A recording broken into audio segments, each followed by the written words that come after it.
হে দয়াময় আমার মাকে জান্নাতে নাও তুলে, কোথায় আবার ঘর বানাইলা যাও না আমায় বলে, মা গো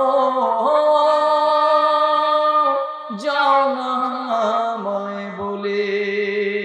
গতকালকে আমার সাথে ঘটে যাওয়া এই দ্বীনের ব্যাপারে বাস্তব চিত্রগুলো বলার কারণে গতকালকে আমাকে বাধা দিয়েছে, একবার না তাও দুইবার। সমাজের পাতি নেতা নামক কিছু পাতি নেতারা কোরআন আর সুন্নাহর আদর্শের এই মজলিসগুলোতে বাধা দেওয়ার চেষ্টা করে। আমরা বলতে চাই, দ্বীনের কথা বলতে গিয়ে শুধু এই বাধাকে উপেক্ষা নয়, বরঞ্চ যদি দ্বীনের কথা বলতে গিয়ে আমাদের রক্ত আর জীবন দিতে হয়, রক্ত আর জীবন দিয়ে দিব। ইসলাম আর দ্বীনের স্বার্থে কথা বলা বন্ধ করব না।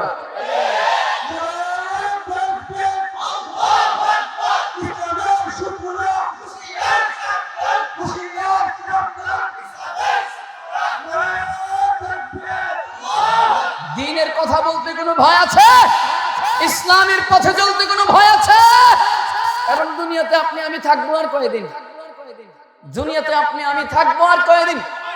দুনিয়া থেকে মৃত্যুবরণ আপনাকে আমাকে করাই লাগবে। হ্যাঁ, কি কথা কয় না কেন? থাকবো কয়দিন, মৃত্যুবরণ করাই লাগবে। দুনিয়াতে আসছি তো যাওয়া লাগবে, কি নিয়ে কবরে রওনা করবো? হ্যাঁ, কোনো কিছু যদি অন্তত নাও নিতে পারি, অন্তত পক্ষে ঈমানটা নিয়েও যদি কবরে যেতে পারি। রাসূল বলেন, মান ক্বালা লা ইলাহা ইল্লাল্লাহ দাখালাল জান্নাহ, যে ব্যক্তি ঈমান আনয়ন করেছে এ যেন জান্নাতে প্রবেশ করেছে। এজন্য কোন আমল নিয়ে যদি মাওলার দরবারে হাজিরা দিতে নাও পারি, অন্তত ঈমান নিয়ে যদি মাওলার কবরে যেতে পারি, তো এর দ্বারা আশাবাদী আল্লাহ আপনাকে আমাকে নাজাতের ফয়সালা করে দিবেন। এজন্য আমাদের মূল থিম একটাই, আমাদের সব চলে যাবে, মা বাবা চলে যাবে, স্ত্রী সন্তান চলে যাবে, সব চলে যাক, অর্থ সম্পদ চলে যাক, কিন্তু আমরা কখনো ঈমানটাকে ছাড়তে রাজি। ইন্নাল হামদুলিল্লাহ والصلاة والسلام على رسول الله وعلى آله وأصحابه أجمعين. أشهد أن لا إله إلا الله وحده لا شريك له، ونشهد أن سيدنا وسندنا وحبيبنا وطبيب قلوبنا ربنا ومولانا محمدا عبده ورسوله. أما بعد فأعوذ بالله من الشيطان الرجيم. بسم الله الرحمن الرحيم. إن الذين آمنوا وعملوا الصالحات كانت لهم جنات الفردوس نزلا. صدق الله مولانا العظيم وصدق رسوله النبي الكريم. قال رسول الله صلى الله عليه وسلم: الإيمان أن تؤمن بالله وملائكته وكتبه ورسله واليوم الآخر وتؤمن بالقدر خيره وشره. وقال النبي صلى الله عليه وسلم: ذاق طعم الإيمان من رضي بالله ربا وبالإسلام دينا وبمحمد رسولا، أو كما قال النبي عليه الصلاة والسلام: إن الله وملائكته يصلون على النبي يا أيها الذين آمنوا صلوا عليه وسلموا تسليما. اللهم صل على محمد وعلى آل محمد كما صليت على إبراهيم وعلى آل إبراهيم إنك حميد مجيد. اللهم بارك على محمد وعلى آل محمد كما باركت على إبراهيم وعلى آل إبراهيم إنك حميد مجيد الحمد لله রব্বুল ইজ্জত জালাল আল্লাহ পাক রব্বুল আলামিনের দরবারে লাখো কোটি শুকর ও সুজুদ যে দয়াময় মহান আল্লাহ পাক রব্বুল আলামিন আপনাকে আমাকে দয়া করে মায়া করে মহব্বত করে ভালোবেসে জাহাঙ্গীরপুর যুব সমাজের উদ্যোগে ও মৃত ব্যক্তিদের আত্মার মাগফিরাতের উদ্দেশ্যে আজকের আয়োজিত দ্বিতীয় বার্ষিক ইসলামী মহাসম্মেলনে আল্লাহ আপনাদেরকে আমাদেরকে আসার বসার সুযোগ তৌফিক দান করেছেন। এজন্য অন্তর থেকে একবার কালেমাতুর শুকর আদায় করব আলহামদুলিল্লাহ। এই মজলিস ময়দান এই মজমায় আপনারা আসতে পেরে খুশি না বেজার? আওয়াজে মনে হয় তেমন একটা খুশি আপনারা হন নাই। আলহামদুলিল্লাহ বর্তমানে যুব সমাজের উদ্যোগে সারা বাংলাদেশ ব্যাপী আলহামদুলিল্লাহ যে পরিবর্তনের ছোঁয়া চলছে, তো আমরা আশাবাদী এই যুবকদের দ্বারাই আগামীর বাংলাদেশ হবে ইসলামের বাংলাদেশ। একটা আওয়াজ করে বলেন ঠিক না? আগে আমরা দেখেছি আমাদের যুবকরা আগে ঢোল তবলা গান বাজনা যাত্রাপালার মধ্যে বেশি আসক্ত ছিল। আলহামদুলিল্লাহ যুব সমাজের উদ্যোগে আজকের এই মাহফিল বড় আনন্দের ব্যাপার, বড় খুশির ব্যাপার। আগের যুবকেরা গান বাজনা যাত্রাপালা বিভিন্ন ঢোল তবলা গিটার ফিটারে আসক্ত থাকতো, বাউল গানে আসক্ত থাকতো, মাজারের দিকে আসক্ত থাকতো। কিন্তু আলহামদুলিল্লাহ যুগের এই পরিবর্তে বর্তমানের যুব সমাজ এই সব কিছু ফাহিশা কর্মকাণ্ড বাদ দিয়ে বর্তমানের যুবকেরা দ্বীনি মজমা দ্বীনি মজলিস কোরআন সুন্নাহর মাহফিলের আয়োজন করে। যুবকেরা এখন দাড়ি রাখতে শুরু করেছে, যুবকেরা এখন নামাজ ধরেছে, যুবকেরা এখন দ্বীনের পথে আসতে শুরু করেছে। তো এর দ্বারা আমরা বুঝতে পারি আগামীর বাংলাদেশে এই যুবকদের দ্বারা এই বাংলার আকাশে বাতাসে কালেমার পতাকা পথ করে উঠবে ইনশাআল্লাহ। আরেকটা আওয়াজ করে বলেন কথা ঠিক কিনা? কারণ আমরা কাউকে ভয় পাই না। বলেন তো মুহাব্বতে বলবেন আমরা কোন আল্লাহর গোলাম? বলেন না কয় আল্লাহর গোলাম? আমরা এক আল্লাহর গোলাম, এক রাসূলের উম্মত। কোরআন আমাদের একটা, কাবা একটা, রাসূলের রওজা আমাদের একই, এজন্য কোরআন আমাদের একই। সব মিলিয়ে আস্তে আস্তে আমরা এই দ্বীনের পথে ধাবিত হব, দ্বীনি মজমাগুলোকে আমরা জড়িয়ে ধরবো, দ্বীনের সাথে আমরা জড়িত থাকবো ইনশাআল্লাহ। এর মাধ্যমে সমাজ থেকে সমস্ত ফাহিশা, সমস্ত অন্যায়, সমস্ত অপরাধ, সমস্ত জুলুমগুলো আস্তে আস্তে দূরীভূত হতে থাকবে। ঠিক কিনা? আল কোরআনের সৈনিক আমি, নেই কো পরাজয়, এক আল্লাহর গোলাম আমি, এই তো পরিচয় আমার, এই তো পরিচয়। আল কোরআনের সৈনিক আমি, নেই কো পরাজয়, এক আল্লাহর গোলাম আমি, এই তো পরিচয় আমার, এই তো পরিচয়। এই পৃথিবীর সবই নকল, এই পৃথিবীর সবই নকল, আসল কিছুই নয়, এক আল্লাহর গোলাম আমি, এই তো পরিচয় আমার, এই তো পরিচয়। কোরআন হাদিস শাসনতন্ত্র রাসূল আমার নেতা, উৎসাহ মোর চির অম্লান ইতিহাস বীরগাথা। ঠিক কিনা? কোরআন হাদিস শাসনতন্ত্র রাসূল আমার নেতা, উৎসাহ মোর চির অম্লান ইতিহাস বীরগাথা। এক আল্লাহ ছাড়া আমার দিলে, এক আল্লাহ ছাড়া আমার দিলে নেই তো কোনো ভয়, এক আল্লাহর গোলাম আমি, এই তো পরিচয় আমার, এই তো পরিচয়। গোলাম বলে মাথা নাও নামাজের মাঝে, সে আল্লাহর সাথে বেঈমানি করো সকাল সাথে। তোমার ওই ঈমানের মাঝে আছে, তোমার ওই ঈমানের মাঝে আছে মুনাফিকের জয়, এক আল্লাহর গোলাম আমি, এই তো পরিচয় আমার, এই তো পরিচয়। আল কোরআনের সৈনিক আমি, নেই কো পরাজয়, এক আল্লাহর গোলাম আমি, এই তো পরিচয় আমার, এই তো পরিচয়। ঠিক কিনা? কোনো ভয় আছে? কোনো বাধা আছে? কোনো টেনশন আছে? কোনো চিন্তা আছে? মাঝে মাঝে দেখা যায় দ্বীনের কথা বলতে গেলে বাধা আসে, কথা কয় না? কোরআনের কথা বলতে গেলে, সুন্নাহর কথা বলতে গেলে মাঝে মাঝে দেখা যায় বাধা আছে। মানুষের কথা বাদ দেন, আল্লাহ আমাদের সবাইকে কবুল আর মঞ্জুর করে পড়েন আমিন। আর একটু মহব্বতে বলেন না আমিন। মৃত্যুবরণ করা লাগবে কি লাগবে না? দুনিয়াতে আসলাম, যাওয়া লাগবে। এই কথা শুধু আপনি আর আমি কেন, বরঞ্চ শুধু মুসলমানেরই বলে না, বরঞ্চ পৃথিবীতে যত মানুষ ছিল, আছে, আসবে, প্রত্যেকেরই এই বিশ্বাস আছে। একজন হিন্দু বিশ্বাস করে দুনিয়াতে আসলাম তো যাওয়া লাগবে, বৌদ্ধ বিশ্বাস করে দুনিয়াতে আসলাম তো যাওয়া লাগবে, খ্রিস্টান বিশ্বাস করে দুনিয়াতে আসলাম তো যাওয়া লাগবে, একজন নাস্তিকও বিশ্বাস করে দুনিয়াতে আসলাম তো যাওয়া লাগবে। পৃথিবীর প্রতিটা মানুষ কোন বিষয়ের উপরে কখনো ঐক্যমত পোষণ করতে পারে নাই, ইল্লাল মাউত, এই মৃত্যুটাকে ব্যতীত। পৃথিবীর প্রতিটা মানুষ এই এক জায়গায় এসে একমত পোষণ করেছে, দুনিয়াতে আসলাম তো যাওয়া।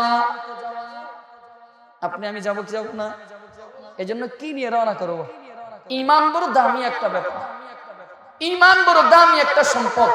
এই জন্য আপনাকে আমাকে, আপনি আমি যেন অন্তত ঈমান নিয়ে যেন কবরে যেতে যেতে পারি, আল্লাহ আমাদেরকে সেই তৌফিক দান করুক, পড়েন আমিন। ঈমান কেমন দামি? রব্বুল ইজ্জত জালাল আল্লাহ পাক রব্বুল আলামিন কোরআনুল কারীমের সূরা কাহফের 107 নম্বর আয়াত, পরিচিত আয়াত। আমার বিশ্বাস এই আয়াত সম্পর্কে কম বেশি আমরা প্রত্যেকে আলোচনা শুনেছি, এবং এটাও বিশ্বাস করি শুনতে শুনতে আলোচনা আমাদের মুখস্থ আছে।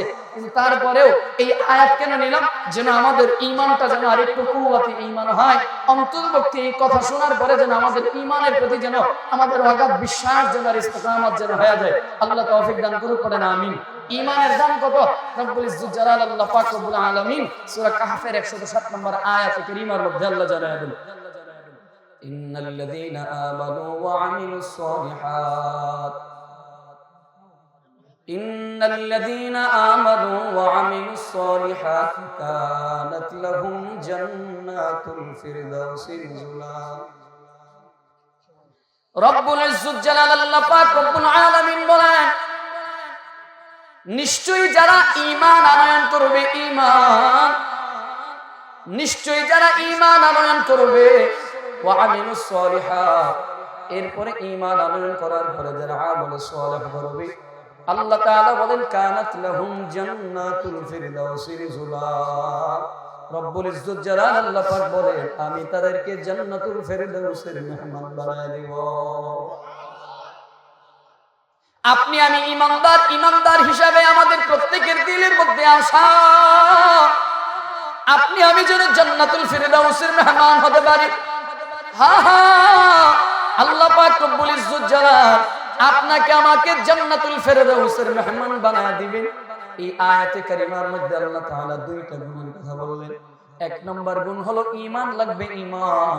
দ্বিতীয় নম্বর গুণ হলো আমল সালেহ লাগবে।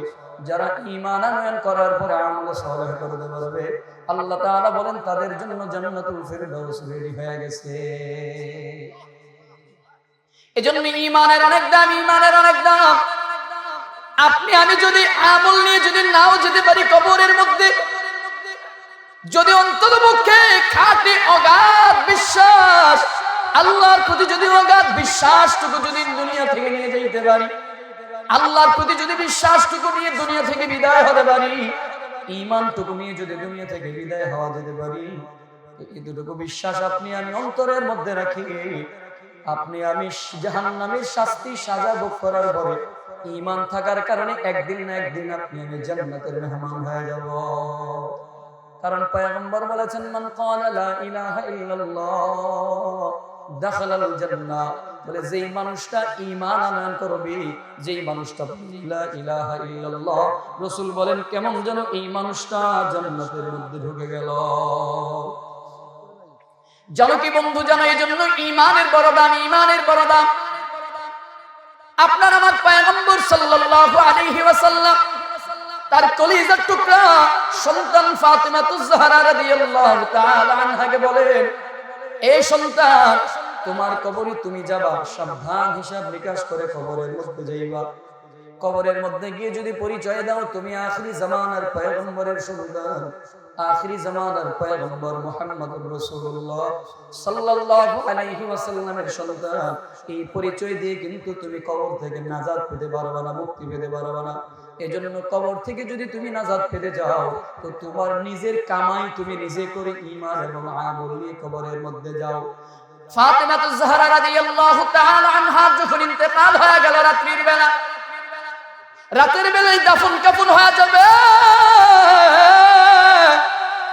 আবু যর গিফারী রাদিয়াল্লাহু তাআলা আনহু তিনি সংবাদ পাইলেন, খবরটা পাওয়ার পরে তিনি ফাতেমা রাদিয়াল্লাহু তাআলা আনহার কবরস্থানের মধ্যে গিয়া দাফনের পূর্বে কবরের মধ্যে গিয়া চোখের পানি ছেড়ে ছেড়ে কবরকে সম্বোধন করে বলো, সাবধান কবর, জানো রে কবর, তোমার গর্ভে আজকে কাকে রাখা হবে? বলে, যিনি সাইয়্যিদুল আম্বিয়া, যিনি খাতামুল আম্বিয়া, যিনি রাহমাতুল লিল আলামিন, ওই শেষ নবী মুহাম্মদুর রাসূলুল্লাহ সাল্লাল্লাহু আলাইহি ওয়াসাল্লামের কলিজার টুকরা সন্তানকে তোমার গর্ভে রাখা হবে। সাবধান, খবরদার খবরদার, তুমি কিন্তু ওই ফাতেমার সাথে কিন্তু কোনো ব্যবহার খারাপ করবে না, খারাপ ব্যবহার করবে না। কবর থেকে কোনো না জবাব আসে না। দ্বিতীয়বার আবার ডাক দিয়ে বলে, কবর, সাবধান কবর, সাবধান, তোমার গর্ভে আজকে কাকে রাখা হবে জানো? বলে, যিনি শেরে খোদা হযরত আলী রাদিয়াল্লাহু তাআলা আনহুর স্ত্রী ফাতেমা রাদিয়াল্লাহু তাআলা আনহাকে রাখা হবে। সাবধান, কোন বেয়াদবিমূলক আচরণ কিন্তু তুমি করবে না। কবর থেকে কোনো জবাব নাই। আবার সম্বোধন করে বলে, কবর, সাবধান, বেয়াদবি করবে না। তোমার গর্ভে আজকে কাকে রাখা হবে? বলে, যিনি জান্নাতি মহিলাদের সরদার হবে, জান্নাতি রমণীদের সরদারিনী হবে, সেই ফাতেমাকে তোমার গর্ভে রাখা হবে। যেই যুবকগুলো হবে জান্নাতের যুবকদের সরদার, হাসান হুসাইনের মা ফাতেমাকে তোমার গর্ভে রাখা হবে। সাবধান, কোন ধরনের কোন আচার ব্যবহার খারাপ করবে না, কোন ব্যবহার খারাপ করবে না। আল্লাহর কুদরতের নিদর্শন প্রকাশ হয়ে গেল। কবর থেকে মানুষের মতো করে কণ্ঠ ঝেড়ে জবাব আসে, এ আবু যর, আমি কবর, মাটির ঘর, আমি কোন নবীর মেয়ে ফাতেমাকে চিনি না। আমি মাটির ঘর কোন হাসান হুসাইনের মাকে চিনি না, জান্নাতের রমণীদের সরদার চিনি না, আলীর স্ত্রীকে চিনি না। আমি চিনি শুধুমাত্র ঈমান এবং আমল। যারা নেক আমল নিয়ে, ঈমান নিয়ে যারা আমি কবরের গর্ভে আসতে পারবে, তারা দেখবে আমি কবরের সুন্দর ব্যবহার, সুন্দর আচরণ। আর যারা ঈমান হারা হয় আমি মাটির গর্ভে আসবে, এরা দেখবে আমি মাটির কবর তাদের জন্য কত ভয়ঙ্কর। এজন্য ঈমানের বড় দাম, ঈমানের বড় দাম। যাদের অন্তরের মধ্যে ঈমান থাকবে ওদেরকে মুমিন বলা হয়। ওই মুমিনের দাম কেমন জানো? মুসলিম শরীফের বর্ণনার হাদিসের মধ্যে পাওয়া যায়, قال رسول الله صلى الله عليه وسلم لا تقوم الساعة لا تقوم الساعة حتى يقال في الأرض الله الله।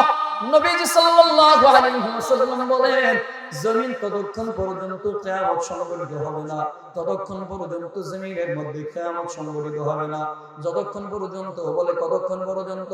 হাত্তা ইউকালা ফিল আরদি আল্লাহ আল্লাহ, বলে যতক্ষণ পর্যন্ত জমিনের মধ্যে আল্লাহ আল্লাহ উচ্চারণ করার মতো কোন ঈমানদার থাকবে।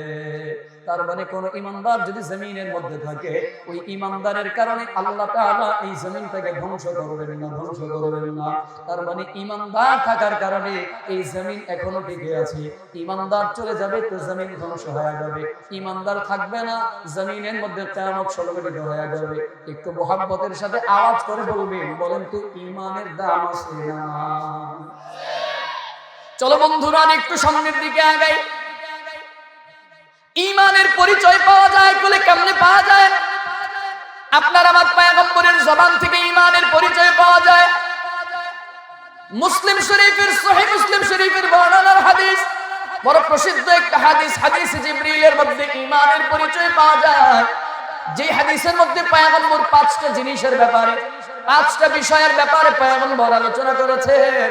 বলে 5 জিনিস বিষয় নিয়ে পয়গম্বর এই হাদিস জিবরিলের মধ্যে আলোচনা করেন। তার মধ্য থেকে একটা বিষয়ের নাম হলো ঈমান। ওমর বিন খাত্তাব রাদিয়াল্লাহু তাআলা আনহু থেকে বর্ণিত হাদিস পাওয়া যায়। ওমর রাদিয়াল্লাহু তাআলা আনহু বলেন, আপনার আমার পয়গম্বরের সামনে একজন আগন্তুক ব্যক্তি আসলো। বলে তার পরিচয় কেমন? লা ইয়ারিফুহু মিন্না আহাদ, আমাদের মধ্য থেকে কেউ তাকে চেনে না। ওয়ালা ইউরু আলাইহি আথারুস সাফার, তার চেহারার মধ্যে সফরের কোনো আলামত, চিহ্ন কোনো ছিল না। এই আগন্তুক ব্যক্তিটা এসে আপনার আমার পয়গম্বরের সামনে বসলো। কেমন করে বসেছে জানো? বলে রাসূলের 2 হাঁটুর সাথে 2টা হাঁটু মিলাইয়া, অথবা তোর 2টা হাত পয়গম্বরের উরুর মধ্যে রেখে বসলো। এই আগন্তুক ব্যক্তিটা এবার আপনার আমার পয়গম্বরের কাছে জানতে যায়, ও পয়গম্বর, আখবিরনি আনিল ঈমান। ও পয়গম্বর, ঈমান কাকে বলে? ঈমান সম্পর্কে আমাকে একটু জানিয়ে দেন। ঈমান কাকে বলে? ঈমান সম্পর্কে একটু জানতে চাই। আপনার আমার পয়গম্বর ঈমানের পরিচয় দেয়, আন তুমিনা বিল্লাহ ওয়া মালাইকাতিহি ওয়া কুতুবিহি ওয়া রুসুলিহি ওয়াল ইয়াউমিল আখির ওয়া তুমিনা বিল কদরি খাইরিহি ওয়া শাররিহি। আল্লাহর পয়গম্বর বলেন, এই হাদিসের মধ্যে 6টা জিনিসের কথা উল্লেখ করেন। বলে যার মধ্যে 6টা গুণ থাকবে, 6টা বিষয় থাকবে, ওই মানুষটার নাম হলো ঈমানদার। বলে সেই 6টা জিনিস কি?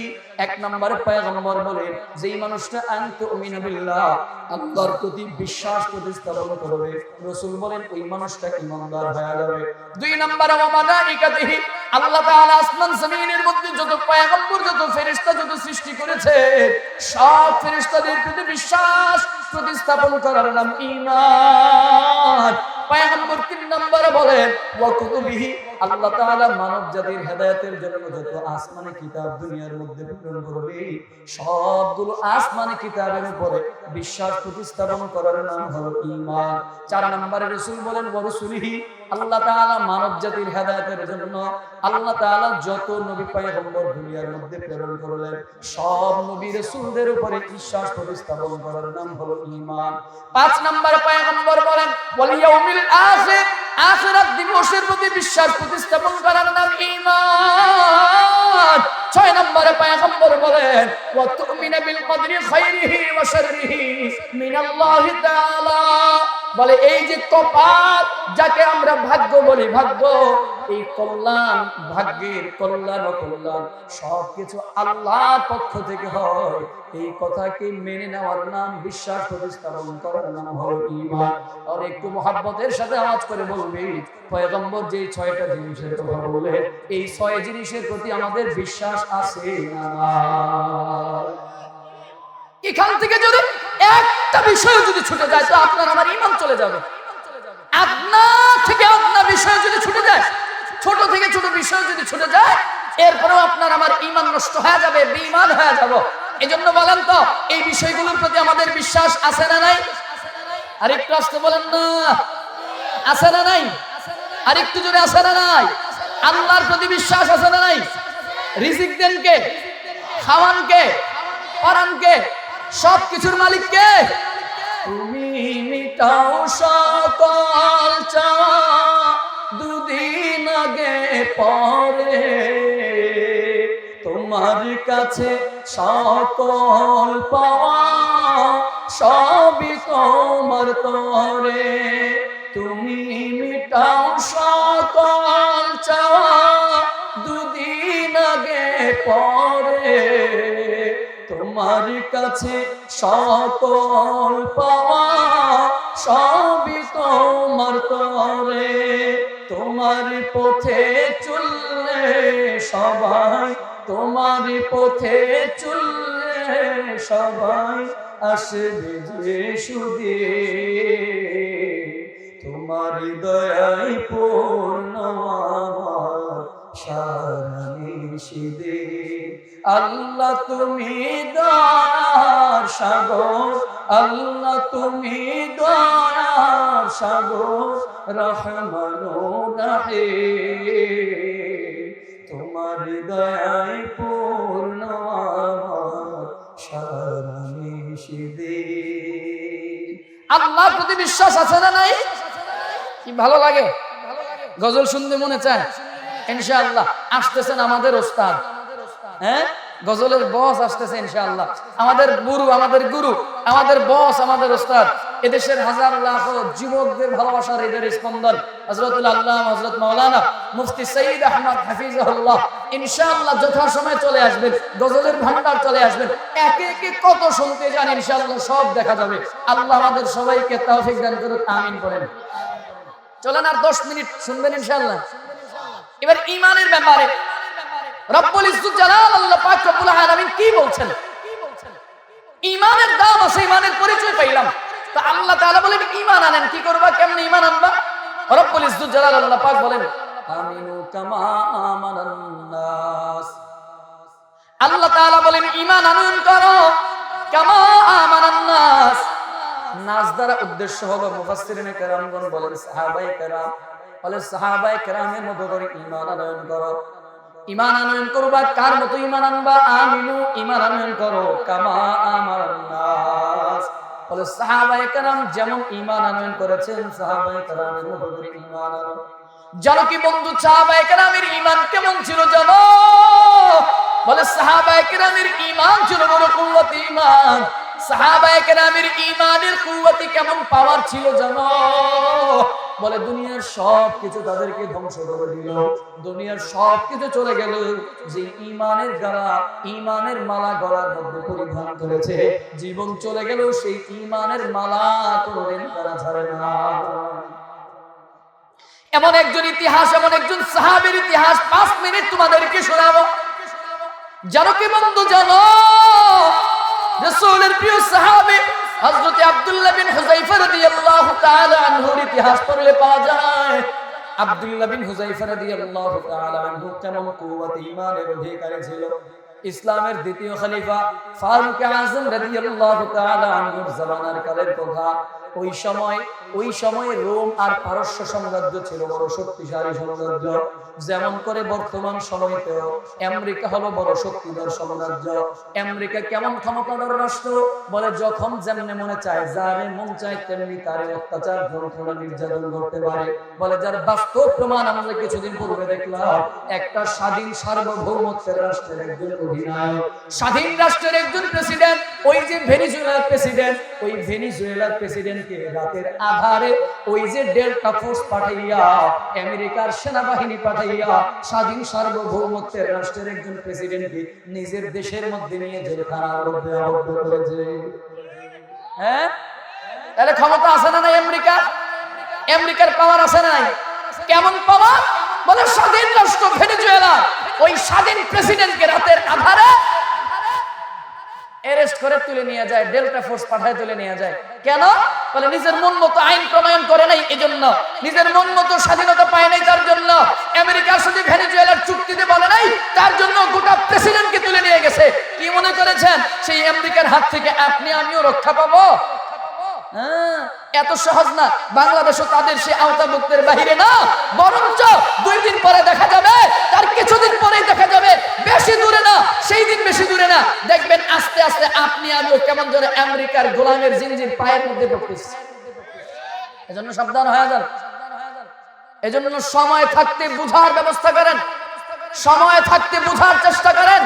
সময় হারায়া বুঝলে তখন পাওয়া যাবে না, সময় হারায়া বুঝলে তখন আফসোস করা ব্যতীত কোনো উপায় থাকবে না। হ্যাঁ, সেই বর্তমান প্রেসিডেন্ট, বর্তমান পরাধর শক্তির নাম হলো আমেরিকা, যখন যাকে ইচ্ছা যেভাবে ইচ্ছা অত্যাচার করতে পারে, তার বাস্তব প্রমাণ আমরা কিছুদিন পূর্বে দেখেছি। এজন্য আপনি আমি যদি নিরাপদে থাকতে চাই, ইসলামের বিকল্প কোনো ব্যবস্থা হতে পারে না, কোরআন সুন্নাহর বিকল্প কোনো ব্যবস্থা হতে পারে না, ইসলামিক স্টেটের বিকল্প কোনো ব্যবস্থা হতে পারে না। বর্তমান সময়ে যেমন আমেরিকা যেমন পরাশক্তিধর ক্ষমতাধর রাষ্ট্র, ওই ইসলামের দ্বিতীয় খলিফার যুগ ফারুক আযম রাদিয়াল্লাহু তাআলা আনহুর সময়টাও ছিল। ওই সময়টাও 2টা সাম্রাজ্য ছিল বড় পরাশক্তিধর রাষ্ট্র। একটা রাষ্ট্রের নাম হলো রোম, আর একটা রাষ্ট্রের নাম হলো পারস্য। রোম আর পারস্য ছিল তখন বড় ক্ষমতাধর রাষ্ট্র। রোম সাম্রাজ্যের প্রেসিডেন্টের নাম হলো হেরাক্লিয়াস। এই হেরাক্লিয়াস মুসলমানদের বড় সুনাম অর্জন করেছে, সুনাম শুনেছে, মুসলমানদের ঈমানের বড় কুওয়াতের, ঈমানের পাওয়ারের বড় সুনাম শুনতো। এজন্য রোম সাম্রাজ্য হেরাক্লিয়াসের ইচ্ছা হলো একজন মুসলমানকে যদি জিন্দা তার কাছে নিয়ে আসা যায়, ওই মুসলমানের ঈমান পরীক্ষা করবে, ঈমান। ওই সময়টায় ফারুক আযম রাদিয়াল্লাহু তাআলা আনহু আব্দুল্লাহ বিন হুযায়ফা রাদিয়াল্লাহু তাআলা আনহু সহ একদল সৈন্যকে পাঠায়া দিলেন, মুসলিম সৈন্যকে পাঠায়া দিলেন ওই যে রোম সাম্রাজ্যের প্রেসিডেন্ট হেরাক্লিয়াসের সৈন্যদের সাথে যুদ্ধ করার জন্য। জানো কি বন্ধু জানো, ওই হেরাক্লিয়াসও রোমান সৈন্যদেরকে বলে দিয়েছিল, যদি পারো যুদ্ধের ময়দান থেকে মুসলমান সৈন্যদেরকে জীবিত আমার কাছে ধরে নিয়ে আমি তাদের ঈমানটাকে একটু পরীক্ষা করে দেখতে চাই। পরীক্ষা করার জন্য সংক্ষেপে বলছি, হযরত যেহেতু চলে আসছেন, যুদ্ধের ময়দান, যুদ্ধ শুরু হয়ে যায়। ওই যুদ্ধের ময়দানে যুদ্ধ চলাকালীন সময়ে রোমান সাম্রাজ্যের সৈন্যদের হাতে মুসলমানদের একটা বাহিনী আটক হয়ে যায়। এদের মধ্যেও একজন যুবক ছিল, এদের মধ্যে একজন মুসলিম সৈন্য ছিল, যার নাম হলো হযরত আব্দুল্লাহ বিন হুযায়ফা রাদিয়াল্লাহু তাআলা আনহু। আব্দুল্লাহ বিন হুযায়ফা রাদিয়াল্লাহু তাআলা আনহু সহ একটা দল, একটা সৈন্যের সমাগমকে মুসলমানদেরকে বন্দী করে ফেললো, আর এদেরকে নিয়ে যাওয়া হলো বাদশাহ হেরাক্লিয়াসের কাছে। বাদশার কাছে সংবাদ পাঠানো হলো, মুসলমান সৈন্যদেরকে অ্যারেস্ট করা হলো, বন্দী করা হলো, আটক করা হলো। বাদশা বললেন, এদেরকে নিয়ে আসো, আমার রাজ দরবারে নিয়ে আসো। ওই বন্দীদের মধ্য থেকে আব্দুল্লাহ বিন হুযায়ফা রাদিয়াল্লাহু তাআলা আনহুকে নির্বাচন করে বাদশার রাজপ্রাসাদে নিয়ে যাওয়ার জন্য তৈরি করা হলো, নিয়ে যাওয়া হয়। জানো কি বন্ধু, জানো ওই বাদশার রাজ দরবারে যাওয়ার পূর্বে বাদশা মুসলমানদের জন্য একটা গেট তৈরি করেছিল। বলে কেমন সেই গেটটা? ওই গেটটা এমন করে তৈরি করেছে যেন এই গেট দিয়ে ঢোকার জন্য মাথাটাকে নিচু করতে হয়। তার মানে হলো মাথা নিচু করে গেট দিয়ে প্রবেশ করবে। এর দ্বারা বুঝাইতে চাই, তুমি আমার কাছে সিলিন্ডার করলা, আমার কাছে মাথা নত করলা। জানো কি বন্ধু, জানো ওই গেট দিয়ে যখন আব্দুল্লাহ বিন হুযায়ফা রাদিয়াল্লাহু তাআলা আনহু প্রবেশ করতে যাবে, এমন সময় দেখলেন গেটটার মাথাটা হলো এত ছোট, এত চিকন, এই দিক দিয়ে ঢুকতে গেলে মাথাটা নত হয়ে যাবে। কিন্তু মুসলমানদের ইমানি কুওয়াত, ইমানি পাওয়ার এত বেশি, প্রয়োজনে জীবন চলে যাবে, প্রয়োজনে জানটা পর্যন্ত চলে যাবে, কিন্তু তারপরেও কোনোদিন কোনো বেঈমান, কোনো ফাসিক, কোনো মুনাফিকের সঙ্গে মাথা নত করে না, প্রয়োজনে জীবন দিয়ে দিবে। আবু সাঈদের মতো, ও শহীদ উসমান শরীফ হাদির মতো, মুগ্ধদের মতো প্রয়োজনে নিজের জীবনকে উৎসর্গ করে দিবে, কিন্তু তারপরে কোনো বেঈমান, মুনাফিকের সামনে, কাফেরের সামনে কোনো মুসলমান কখনো মাথা নত করতে পারে না। আরেকটা আওয়াজ করে বলেন ঠিক কিনা? ইমানদারের সামনে কখনো মাথা নত করতে পারে না। এজন্য আব্দুল্লাহ বিন হুযায়ফা চিন্তা করলেন কি করা যায়। সবাই তো গেট দিয়ে প্রবেশ করতেছে, মাথাটা নিচু করে, কিন্তু আব্দুল্লাহ বিন হুযায়ফা রাদিয়াল্লাহু তাআলা আনহু চিন্তা করলেন, আমি তো মাথা নিচু করে তার গেট দিয়ে প্রবেশ করবো না, কি করব? হ্যাঁ, তিনি বিকল্প ব্যবস্থা করলেন। সবাই তো আগে মাথা দেয়, কিন্তু আব্দুল্লাহ বিন হুযায়ফা আগে মাথা না, বরঞ্চ তিনি আগে পা দিয়ে মাথাটাকে পিছন দিক দিয়ে দিয়ে তারপর তিনি রোম সাম্রাজ্যের বাদশার দরবারে উপস্থিত হয়েছেন। সুবহানাল্লাহ পড়বেন না? এর দ্বারা বুঝাইয়া দিল সাম্রাজ্য, ও রোম সম্রাটের প্রেসিডেন্ট হেরাক্লিয়াস, আমার কাছে তুমি কিচ্ছু না, আমার কাছে তুমি একেবারে জিরো জিরো। বৃদ্ধাঙ্গুলি দেখায় তিনি প্রবেশ করেন। সৈন্যরা যেতে গেল, সৈন্যদের মধ্যে রাগ চলে আসলো, আমাদের বাদশা হেরাক্লিয়াসকে তুমি বৃদ্ধাঙ্গুলি দেখাইছো, এত বড় দুঃসাহস, এত বড় সাহস। সৈন্যদের রক্ত গরম হয়ে গেল, অস্ত্র হাতে তুলে নিল। জানো কি বন্ধু, জানো ওই বাদশার দরবারে প্রবেশ করার পরে বাদশার পাশে একটা চেয়ার খালি ছিল, অনুমতি ছাড়াই আব্দুল্লাহ বিন হুযায়ফা রাদিয়াল্লাহু তাআলা আনহু চেয়ারের মধ্যে বসে গেল। বাদশার ভাই হেরাক্লিয়াসের ভাই পাশে বসা। বাদশা বলে এত বড় দুঃসাহস, ভাই ডাক দিয়ে বলে এত বড় দুঃসাহস, তলোয়ার বের করে ফেলছে। বাদশার অনুমতি ছাড়া চেয়ারের মধ্যে বসে পড়ল। বাদশা বলে অপেক্ষা করো, ধৈর্য ধারণ করো, পরীক্ষা করার জন্য নিয়ে আসলাম, একটু পরীক্ষা করতে দাও, মুসলমানদের ঈমানটাকে একটু বাজাইয়ে দেখতে চাই, মুসলমানের ঈমানটাকে বাজায় দেখতে দাও। পরীক্ষা করার জন্য হেরাক্লিয়াস আব্দুল্লাহ বিন হুযায়ফা রাদিয়াল্লাহু তাআলা আনহুকে ডাক দেয়া বলে, ও আব্দুল্লাহ, আমি তোমাকে এখানে কেন নিয়ে আসলাম তুমি কি জানো? আব্দুল্লাহ বলে, না না জানি না, কেন আনছো তুমি বলো। আব্দুল্লাহ বিন হুযায়ফা রাদিয়াল্লাহু তাআলা আনহু বলে, আমি তোমাকে এখানে নিয়ে আসলাম তার একটা কারণ হলো, আমার একটা সুন্দরী, একটা সুশ্রী কন্যা আছে, আমার সেই কন্যাটা আমি তোমার কাছে বিবাহ দিতে চাই, তবে বিনিময় শর্ত হলো তোমাকে ইসলাম ধর্ম ত্যাগ করে খ্রিস্টান ধর্মে তোমাকে অধিষ্ঠিত হওয়া লাগবে, ঈমান ছেড়ে দিয়ে মুহাম্মদের ধর্মকে ত্যাগ করে তোমাকে খ্রিস্টান হয়ে যাওয়া লাগবে।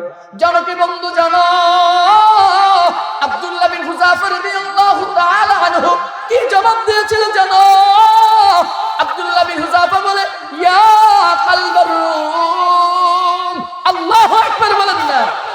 আব্দুল্লাহ বিন হুযায়ফা রাদিয়াল্লাহু তাআলা আনহু বলেন, এ রোমের কুত্তা, রোমের, ইয়া কালবার রূম, এ রোমের কুত্তা শোনো, আমি আব্দুল্লাহ বিন হুযাফার সামনে তোমার একটা কন্যা সন্তান গেল, শুধুমাত্র তোমার একটা কন্যা সন্তান গেল, গোটা দুনিয়ার কন্যা সন্তানগুলোকে সুন্দরী সুন্দরী মেয়েগুলোকে আমি আব্দুল্লাহর পায়ের নিচে আইনা যদি ঢাইলা দাও আর বিনিময়ে যদি বলো ইসলামকে ত্যাগ করে খ্রিস্টান হওয়া লাগবে, আল্লাহর কসম করে বলি দুনিয়ার সব সুন্দরী মেয়েদেরকে লাথি মারতে পারবো কিন্তু কোনোদিন ঈমান কখনো ছাড়বো না। হেরাক্লিয়াস বলে আব্দুল্লাহ মজা এখানে শেষ না, আরো মজার ব্যাপার আছে। কি মজার ব্যাপার? বলে মজার ব্যাপার হলো আমার আর কোনো সন্তান নাই, একটাই মাত্র সন্তান, আর সেটাই হলো কন্যা। আমার এই কন্যা সন্তানটাকে যদি তুমি এখন বিবাহ করো, এখনই তোমাকে আমি এই রোম সাম্রাজ্যের অর্ধেক বাদশা বানাইয়া দিব, আর বাকি অর্ধেক রাজত্ব আমার মৃত্যুর পরে তুমি পেয়ে যাইবা। তার মানে হলো আমার মেয়েটাকে যদি তুমি বিবাহ করো, একে তো সুন্দরী মেয়ে পাইবা, দ্বিতীয়ত রোম সাম্রাজ্যের বাদশাহী তুমি পাইবা, বিনিময়ে তোমাকে ঈমান ছাড়তে হবে, বিনিময়ে ঈমান ছেড়ে তোমাকে খ্রিস্টান হয়ে যাওয়া লাগবে। জানো কি বন্ধু জানো, আব্দুল্লাহ বিন হুযাফা রাদিয়াল্লাহু তাআলা আনহু বলেন গোটা পৃথিবীর সুন্দরী মেয়েগুলো শুধুমাত্র কেন, শুধুমাত্র তোমার সাম্রাজ্যের এই রোম সাম্রাজ্যের ক্ষমতা গেল, গোটা দুনিয়ার ক্ষমতা আইনাও যদি আমার পায়ের মধ্যে ঢাইলা দাও, কিন্তু তারপরেও আমি কোনোদিন ঈমান কোনোদিন ছাড়ব না। গোটা দুনিয়ার ক্ষমতা আইনা আমার পায়ের মধ্যে ঢেলে দাও, তারপরে ঈমান ছাড়ব না। হেরাক্লিয়াস বলে এই অল্পতে হবে না, লোভ দেখাইয়া চেষ্টা করলাম পারি নাই, লোভ দেখাইয়া আব্দুল্লাহর ঈমান ক্রয় করতে পারলাম না। তার মানে লোভ দেখাইয়া হবে না, একটা কাজ করো এবার, ভয় দেখাও, ভয় দেখো, ভয় দেখাইয়া তাকে ঈমান থেকে দূরে সরাইতে পারবি না। বলে কেমনে ভয় দেখাইবা? যাও যাও আব্দুল্লাহ বিন হুযাফা সহ সবাইকে নিয়ে জেলখানার মধ্যে বন্দী করে দাও। বলে জেলখানার মধ্যে বন্দী পর্যন্ত এখান করা হয়। বলে এই পুরো কাফেলাটাকে কোনো খাবার দাবার দিবা না, পানি দেওয়াও বন্ধ, খাবার দেওয়াও বন্ধ, যতক্ষণ পর্যন্ত তাদের হালতটা এমন হয়ে না যাবে, যদি এখন তাদেরকে খাবার না দেওয়া হয় মৃত্যুবরণ করবে। এমন পরিস্থিতি হওয়ার আগ পর্যন্ত তাদের প্রত্যেকের জন্য খাবারও বন্ধ, পানিও বন্ধ। জেলখানার মধ্যে বন্দী করে দেওয়া হয়, একজন হাকিম রেখে দেওয়া হয়। ওই হাকিমকে বলল তুমি সার্বক্ষণিক চেক করবা কখন তাদের এই হালত হয়ে যায়, যখন দেখবা তাদের অবস্থা এমন হয়ে গেল এখন যদি খাবার না দেওয়া হয় মৃত্যুবরণ করবে, এই পরিস্থিতি হয়ে যাবে। এমন পরিস্থিতি হলে তাদেরকে তখন নিয়ে খাবার দিবা, তবে সাবধান সাবধান, কি খাবার দিবা সেই খাবারের পরিমাণটাও, সেই খাবারের বিষয়টাও, সেই খাবার কি দিবা সেই খাবারের মেনুটাও আমার কাছ থেকে জেনে নিবা। জেলখানার মধ্যে বন্দী হয়ে গেল, জানো কি বন্ধু জানো, নাই নাই খাবার নাই, পানি নাই, হযরত চলে আসছেন। সংক্ষেপে বলি, জানো কি বন্ধু জানো, আব্দুল্লাহ বিন হুযাইফা সহ গোটা কাফেলার অবস্থা যখন হয়ে গেল, খাবার না দিলে তুমি দুনিয়া থেকে বিদায় হয়ে যাবে, মৃত্যুর সাথে মোলাকাত হয়ে যাবে, এমন পরিস্থিতি যখন হয়ে গেল, ঠিক এই মুহূর্তে বাদশার দরবারে হাকিম গিয়ে বলে বাদশাহ এখন যদি তাদেরকে খানা না দেওয়া হয় তারা দুনিয়া থেকে বিদায় হয়ে যাবে, হয়তো মৃত্যুবরণ করতে পারে। বাদশাহ বলে যাও তাদেরকে এবার খাবার দেওয়ার ব্যবস্থা করো, তবে সাবধান সাবধান, কি খাবার দিবা? এরা যেহেতু মুসলমান, কালেমাওয়ালা মুসলমান, এদের ধর্মে শুকরের গোশত খাওয়া হারাম, এদের ধর্মে মদ্যপান করা হারাম। যাও যাও, এই মুহূর্তে সময়টায় ক্ষুধার তাড়নায় তাদের মৃত্যুটা যেহেতু কাছাকাছি চলে আসলো, এই মৃত্যুর সময়টায় গিয়ে তাদেরকে দেখো হারাম খানা দিয়া তাদেরকে ঈমান থেকে দূরে সরাইতে পারো কিনা। এই তাদের জন্য এবার শুকরের গোশত আর মদ নিয়ে দেওয়া হয়, শুকরের গোশত আর মদ নিয়ে দেওয়া হলো। বলে হলো না না আব্দুল্লাহ তোমার জন্য খাবার নিয়ে আসা হয়, এই খাবারগুলো তুমি খেয়ে নাও, এই খাবার খেয়ে জীবন বাঁচাও। তবে জানো কি আব্দুল্লাহ জানো এই খাবারগুলো কি? বলে তোমাদের ধর্মে যাদেরকে হারাম ঘোষণা করা হয়েছে এই গোশতটা হলো শুকরের গোশত, আর এই পানিটা হলো মদের পানি, নাও এই খাবারটা খেয়ে তুমি তোমার জীবনটাকে বাঁচাও। জানো কি বন্ধু জানো আব্দুল্লাহ বিন হুযাইফা রাদিয়াল্লাহু তাআলা আনহু কি জবাব দিয়েছিল? লাথি মেরে সব খাবারগুলোকে ফেলে দিয়া ডাক দিয়ে বলে রোমের সৈনিকেরা শুনো, এ দুনিয়ার মানুষের শুনে নাও, ইমানদার কেমন কুমতি ঈমান ছিলেন সাহাবায়ে কেরাম। আব্দুল্লাহ বিন হুযাইফা বলেন শুনো, খাবার না খাইতে না খাইতে যদি মরেও যায় প্রয়োজনে শাহাদাতের সুধা পান করব, বিনিময়ে তারপরেও এই হারাম খাদ্য আমার পেটের মধ্যে কোনোদিন ঢুকাবো না। কিন্তু আপনি আর আমি যদি আজকে এই পরিস্থিতির মধ্যে পড়তাম, তখন আপনার আমার জবান দিয়ে অটোমেটিক ফতোয়া বের হইতো, এমন পরিস্থিতি করে হারাম খাইলে কিছু হবে না, জীবন বাঁচানো ফরজ। আপনার আমার জবান দিয়ে তখন ফতোয়া চলে আসতো, জীবন বাঁচানো ফরজ, একটু হারাম খাইলে কিছু হবে না। ঠিক না? কথা কয় না, কথা কয় না, কথা ঠিক না বে ঠিক? হ্যাঁ, আপনি আমি এই পরিস্থিতিতে বললাম জীবন বাঁচানো ফরজ, জীবন বাঁচানো ফরজ। এই পরিস্থিতিতে পরে আপনি আমি তখন ফতোয়া দিতাম, একটু খাইলে কিছু হবে না, খেয়ে নাও, একটু কোনো সমস্যা হবে না। এজন্য বলা হয়ে থাকে কারো ইমানের দাম 10 টাকা, বলা হয়ে থাকে কারো ইমানের দাম 100 টাকা, কারো ইমানের দাম 1000 টাকা, আবার কারো ইমানের দাম লাখ টাকা। আলহামদুলিল্লাহ, জমিনে এমন কিছু আল্লাহ ওয়ালা বুজুর্গরা আছে যাদের ইমানের দাম লাখ আর কোটি টাকা না, গোটা দুনিয়া ইনাও যদি ক্ষমতা যদি পায়ের মধ্যে আইনা দেয়, তারপরেও এদের ইমান ওনারা কখনো বিক্রি করে না। এজন্য সাবধানতার সাথে অবলম্বন করা লাগবে, সাবধানতা অবলম্বন করা লাগবে, যেন কোনো কথা কোনো কাজের দ্বারা যেন আপনার আমার ইমানটা নষ্ট না হয়ে যায়।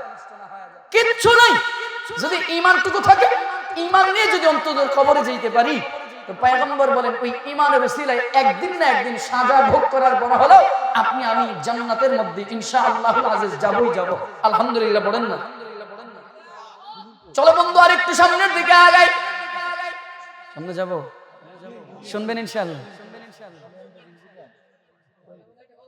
হ্যাঁ,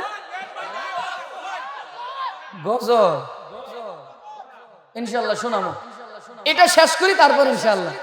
গজলের ওস্তাদি তো আইতাছেন ইনশাআল্লাহ। হ্যাঁ, আল্লাহ কবুল করুক, আমিন পড়েন। বাদশা হেরাক্লিয়াস চিন্তা করলেন, আব্দুল্লাহ বিন হুযাফা রাদিয়াল্লাহু তাআলা আনহু যখন এই জবাবটা দিয়ে দিল, এবার বাদশা চিন্তা করলো কি করা যায়, কি করা যায়, ব্যাপারটা কি করা যায়। লোভ দেখাইলাম, লোভ দেখাইয়াও কোনো কাজ করতে পারলাম না। এ বন্ধু আমার একটু মনোযোগ দাও, গজল শোনানো দরকার, শোনাবো ইনশাআল্লাহ, একটু ধৈর্য ধারণ করেন। নামার সময় দুই একটা গজল শুনে তারপর ইনশাআল্লাহ বিদায় নিব। চলে যাব যখন দুই একটা গজল শোনায় তারপর বিদায় হব। আব্দুল্লাহ বিন হুযায়ফা রাদিয়াল্লাহু তাআলা আনহু তিনি যখন জবাব দিলেন, প্রয়োজনে খাবার না খাইতে না খাইতে দুনিয়া থেকে বিদায় হয়ে যাব, শাহাদাতের সুদাবান করব, কিন্তু তারপরও কোনোদিন ঈমান ছাড়ব না, ঈমান ছাড়ব না। এই জবাব যখন চাইলো, এই জবাব যখন বাদশা পেয়ে গেল, বাদশা চিন্তা করলো হায় রে, কেমন মানুষ, কেমন মানুষ, লোভ দেখাইয়া ঈমানটাকে নষ্ট করতে পারলাম না, ঈমান কিনতে পারলাম না, ভয় দেখাইলাম, ভয় দেখাইয়াও ঈমানটাকে কিনতে পারলাম না। কি করবো, একটা কাজ করো, এবার তাকে দুনিয়া থেকে বিদায় করে দাও। কেমনে বিদায় করো না? বলে শুলে চড়ায় দুনিয়া থেকে বিদায় করে দেওয়ার ব্যবস্থা করো। মুসলমানদেরকে শুলে চড়াবার জন্য তৈরি করা হলো, শুলে চড়াবার জন্য তৈরি করা হলে এরপরেও ঈমান ছাড়ে না। এবার বিকল্প আরো একটা ব্যবস্থা করা হলো। বলে কি করা যায়, কি করা যায়? বলে একটা পাতিলা নিয়ে আসো, বিশাল বড় একটা পাতিলা নিয়ে আসা হলো, তেল নিয়ে আসা হলো, পাতিলার মধ্যে তেল ফোট ফোট করে টকবক টকবক করে ফুটাইতে শুরু করে। তেলটাকে গরম করা হয়, ওই ফুটন্ত তেলের মধ্যে মুসলমান সৈন্যদের মধ্য থেকে দুইজন সৈন্যকে, দুইজন সৈনিককে আব্দুল্লাহ বিন হুযায়ফা রাদিয়াল্লাহু তাআলা আনহুর সামনে, একেবারে চোখের সামনে দুইজন সৈনিককে নিয়ে, দুইজন সৈন্যকে নিয়ে ফুটন্ত তেলের কড়িয়ার মধ্যে, কড়াইয়ের মধ্যে নিয়ে ছেড়ে দিল।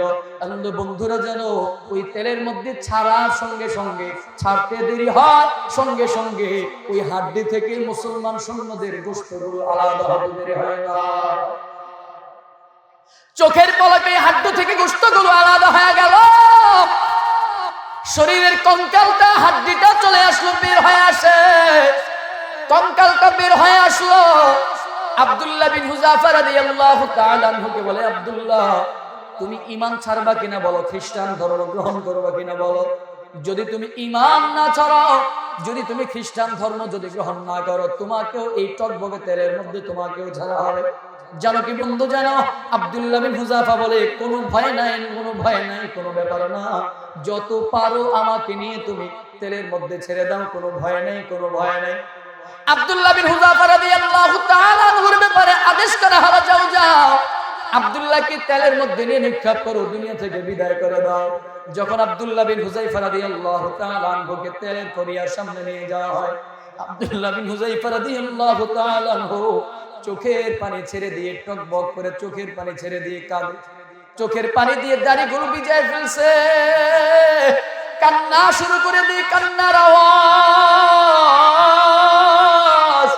বাদশাহ হেরাক্লিয়াস মনে করেছে আব্দুল্লাহ দিলের মধ্যে মনে হয় মৃত্যুর ভয় প্রবেশ করেছে, মনে হয় মৃত্যুর ভয় ঢুকে গেল, মনে হয় মৃত্যুর ভয় তার অন্তরের মধ্যে গেছে, এইবার মনে হয় সে কালেমা ছেড়ে দিয়ে সে খ্রিস্টান ধর্ম গ্রহণ করবে। এই চিন্তা ভাবনার জায়গা থেকে আব্দুল্লাহ বিন হুযায়ফা রাদিয়াল্লাহু তাআলা আনহুকে বলে, আব্দুল্লাহ বলো তুমি ইসলাম ধর্ম ত্যাগ করে, বলো তুমি কালেমা ত্যাগ করে, তুমি মুসলমানদের ধর্ম ত্যাগ করে তুমি খ্রিস্টান ধর্ম গ্রহণ করো নাকি না বলো। আব্দুল্লাহ বলেন, না না করবো না। তো কেন কান্না করো? বলে, মনে করিও না আমি মৃত্যুর ভয়ে চোখের পানি ছেড়ে দিয়ে কাঁদি। আব্দুল্লাহ বলেন, শোনো আমি এজন্য কান্না করি, এজন্য কাঁদি। বলে, কেন কাঁদি?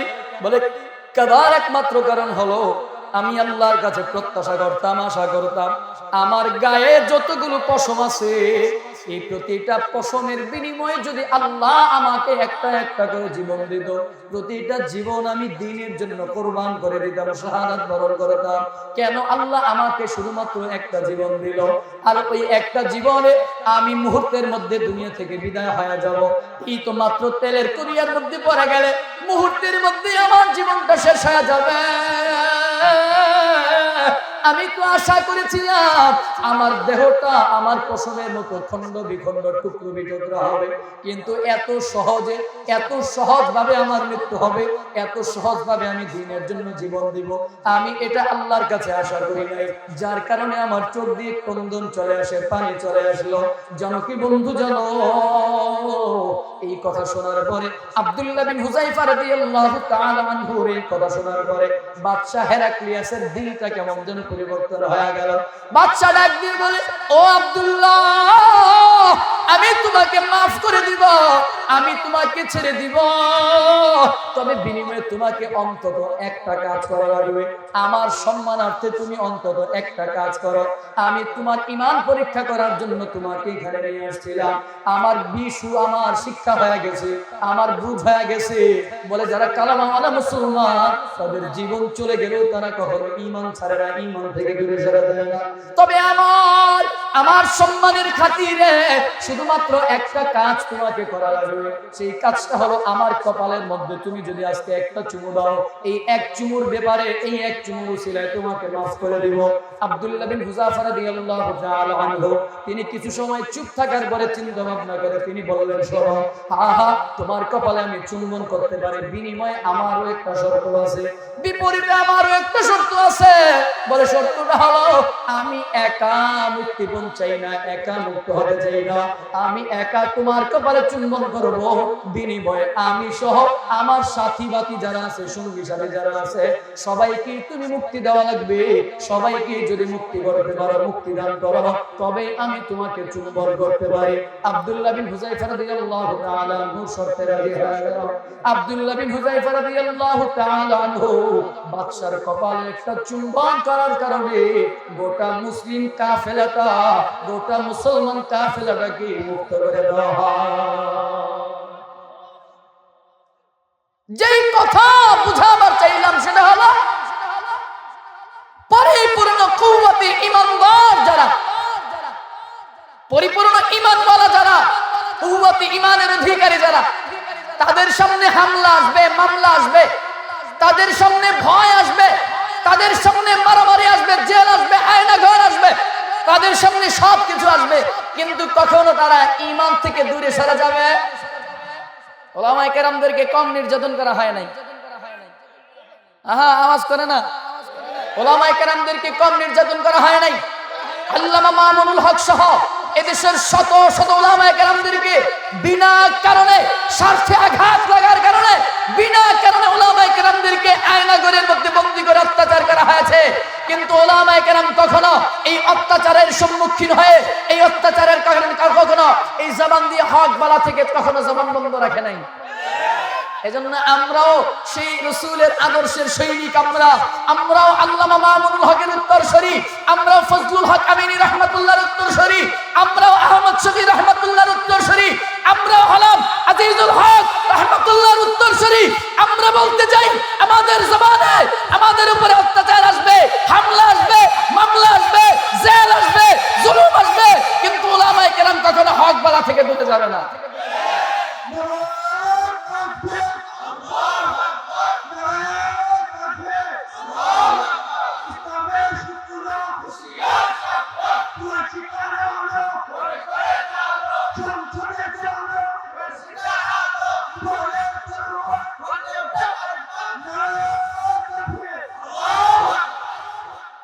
দুষ্টা নয়তো কারো বাপের ভিটা, করবে মন চাহিলেই যখন যেটা। আওয়াজ দিতে পারবেন ইনশাআল্লাহ? আমি অসুস্থ মানুষ, গলা ভাঙা, বুঝতেছেন, জোর করে করে কথা শোনাচ্ছি। এরপরও সর্বশেষ 25 পর্যন্ত সময় দেওয়া হয়েছে, 25 শেষ। এরপরও জোর করে ছোট্ট একটা গজল শোনা যায়, যেহেতু ওয়াদা করেছি ছোট্ট করে গজল শোনাই, আপনারা একটু ঠিক বেঠিক আওয়াজ দিতে পারবেন ইনশাআল্লাহ? দেশটা নয়তো কারো বাপের ভিটা, করবে মন চাহিলেই যখন যেটা। দেশটা নয়তো কারো বাপের ভিটা, করবে মন চাহিলেই যখন যেটা। দেশটা লক্ষ মায়ের ইজ্জতের দামে কেনা, মাটিতে মিশে আছে লাখ শহীদের রক্ত কণা। শহীদের রক্তের দামে কেনা মোদের সোনার ভিটা, শহীদের রক্তের দামে কেনা মোদের সোনার ভিটা। তবে কেন অভ্যাস হলো বিদেশিদের চরম চাকা। দেশটা নয়তো কারো বাপের ভিটা, করবে মন চাহিলেই যখন যেটা। দেশটা নয়তো কারো বাপের ভিটা, করবে মন চাহিলেই যখন যেটা। যে দেশের মাটি থেকে গন্ধ আসে ওই কালেমা, সে দেশের আকাশ ছুঁয়ে রয় দাঁড়িয়ে কত মিনার। আজানের সুরে সুরে জীবন জাতের বেড়ে ওঠা, আজানের সুরে সুরে জীবন জাতের বেড়ে ওঠা। সে দেশের মাটি থেকে নাস্তিকতার ঘন ঘটা। দেশটা নয়তো কারো বাপের ভিটা, করবে মন চাহিলেই যখন যেটা। দেশটা নয়তো কারো বাপের ভিটা, করবে মন চাহিলেই যখন যেটা। আল্লাহ তাআলা আমার এই দেশটাকে ইসলামের আলোয় আলোকিত করার তৌফিক দান করুন, পড়েন আমিন ইনশাআল্লাহ।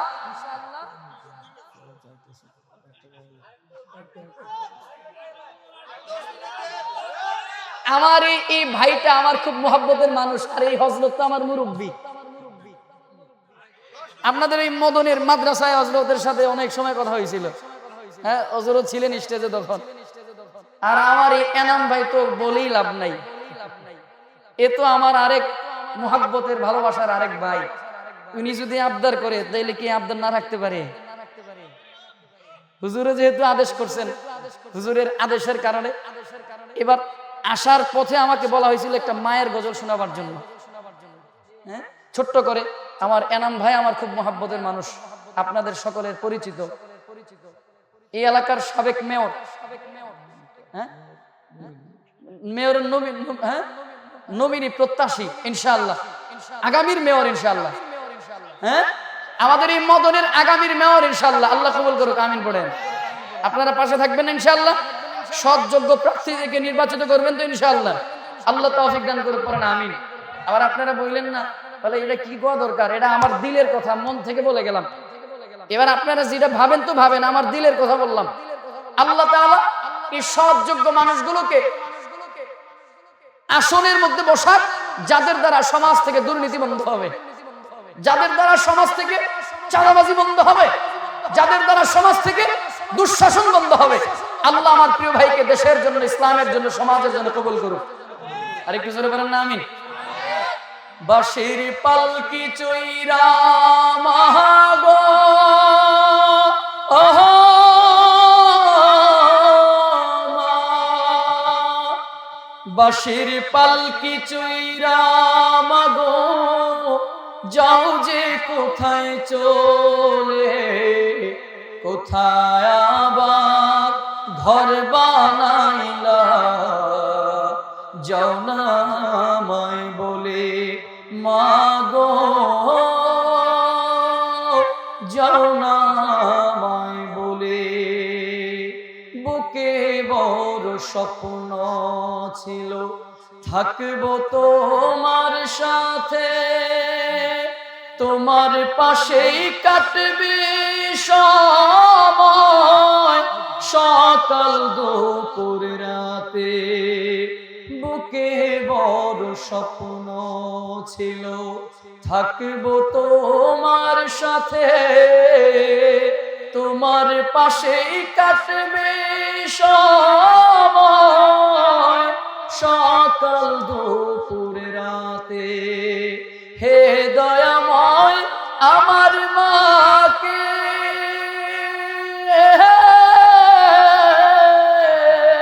হে দয়াময় আমার মাকে জান্নাতে নাও তুলে, কোথায় আবার ঘর বানাইলা যাও না আমায় বলে।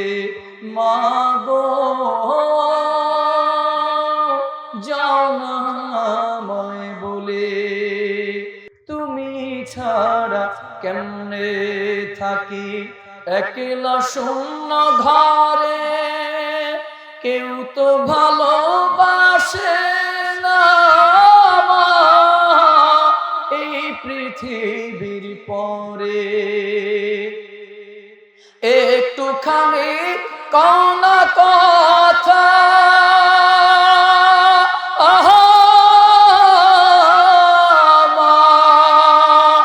একটুখানি কোনা কথা ভাসি নয়ন জলে, কোথায় আবার ঘর বানাইলা যাও না আমায় বলে। মা গো